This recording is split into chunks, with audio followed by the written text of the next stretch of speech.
Why Albania? Well, Albania, what a question, Joe. I didn't know you were going to ask me why Albania. Well, Albania, it's the only country in Europe I haven't been to, virtually. And I started researching it about a year ago and found that Albania is actually the most interesting country in Europe. And it has more connections with England than virtually anywhere else, including France and Greece and all the places we assume have connections with England. Going back to 1809, which was the year that Byron rode through Albania and wrote Childe Harold, which was an instant bestseller in London. Then in 1859, Edward Lear did the best pictures of the Balkans when he rode through Albania, and we'll be following some of his route as well. And there's an amazing Victorian traveller, Edwardian traveller called Edith Durham, who travelled through the mountains where we're starting.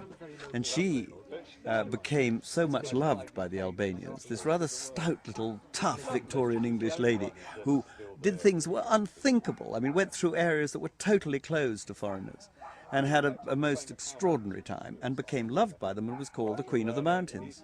And she is another person whose footsteps we'll be following. We start off on a route that she took over the mountains.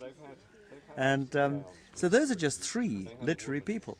I have 1,000 books about Albania on my book list, and yet just now, when I was saying to somebody else at this lunch party that I was going to Albania, he said to me, he's an intelligent man, he's sitting down the other end of the table, and he said to me, "Where is Albania?"